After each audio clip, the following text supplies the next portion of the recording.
Hey guys, welcome back to my channel. Basically, we're going to start the rebuild process on this 026 that I'm working on. And basically what you want to do is I like to get the piston in the cylinder at this point right now. As you can tell, you're going to have to compress the rings, but what I'm going to do next is just kind of lubricate it with some oil. I like to use the Seafoam Deep Creep.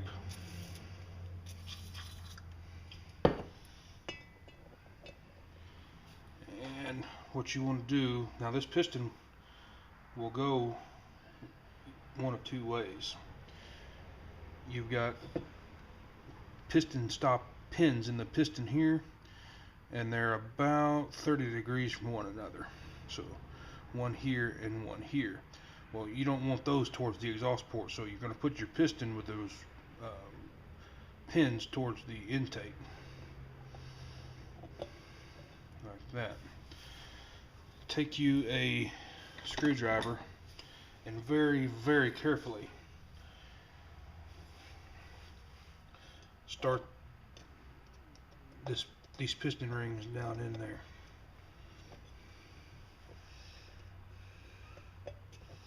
Just walk it around. Don't force nothing. If it acts like it wants to stick and act a fool, stop and start over.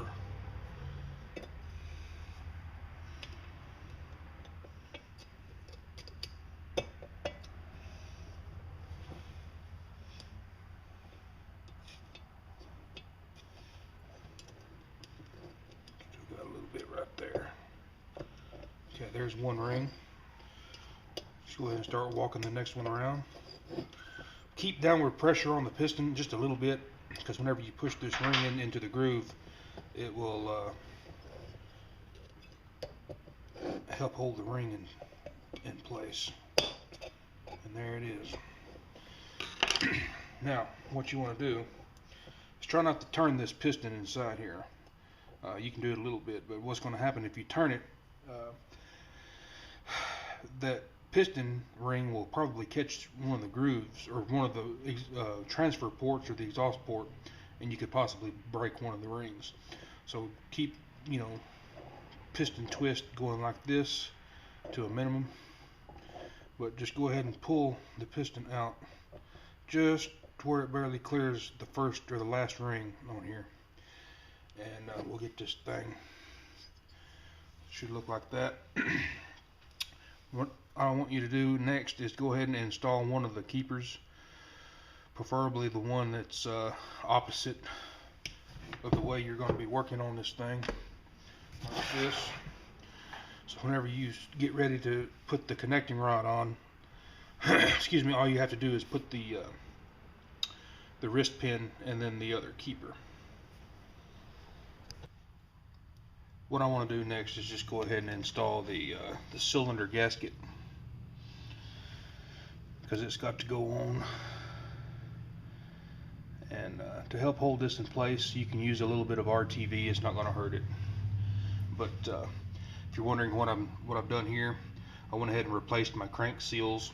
And what I do around the seal, where it actually taps into the crankcase, the seal is made of metal, and you just tap it into the aluminum. I like to put just a smear of Durco, which is put out by, it's not made by steel, but it's Durco sealant that they use to seal some of the saws, crankcases on some of the other model saws that are modular. But just take you a little bit and just smear around it just to seal that up there. And we'll go ahead and get this piston and this cylinder down on here. Go ahead and use your block that you made.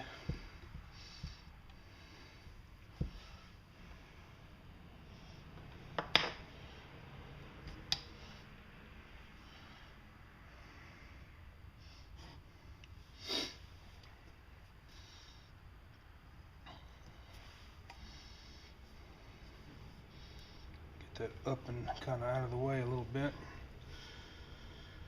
and I'm going to locate the wrist pin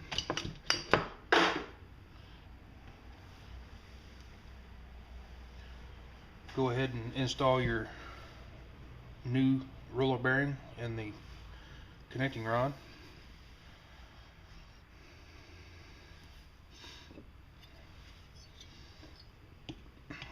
And then go ahead and slide your piston pin through, wrist pin rather.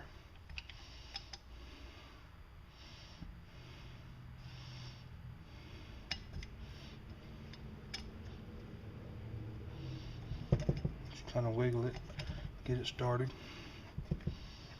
like that.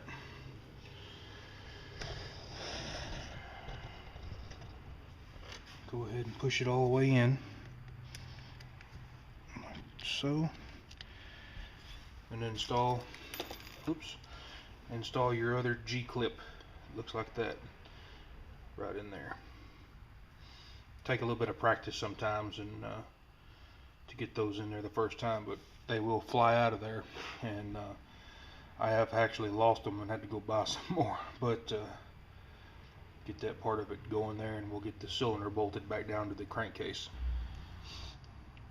Go ahead and start easing your piston down in your intake boot right here. Use your fingers and push it through the hole in the crankcase there, or the carburetor box, or air box as some people call it. Get that pushed through there, and we'll go ahead and bolt this cylinder back down.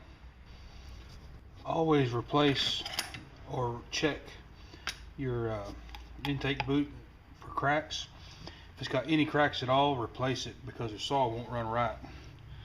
But go ahead and get the cylinder bolted down. Don't tighten them yet, just get them, all of them, snug down.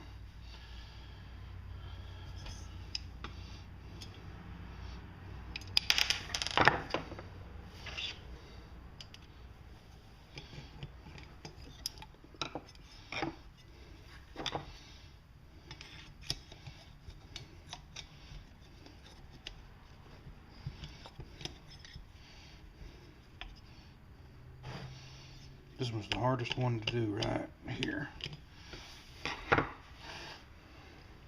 Just no room in there. There we go. Okay.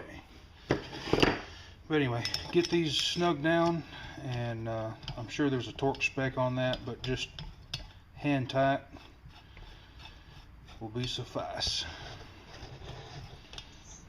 Go ahead and reinstall your flywheel.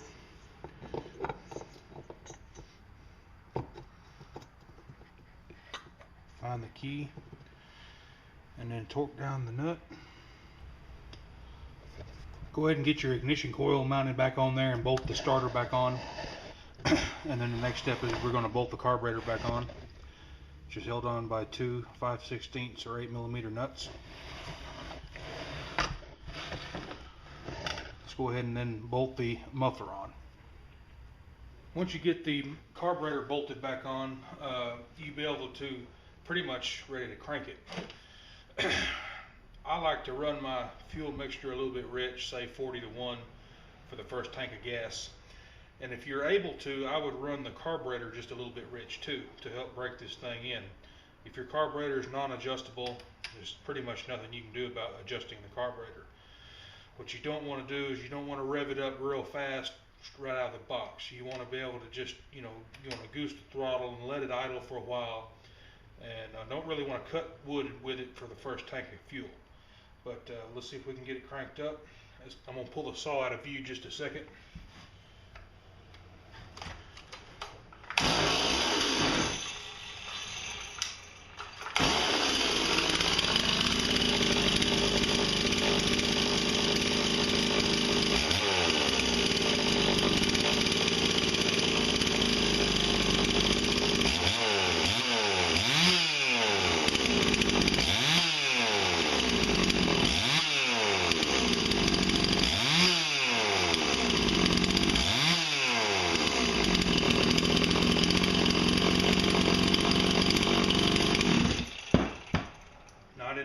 Full throttle. I did get it up there probably about 5,000 RPMs or so, but that's pretty much what you want to do to break one of these in.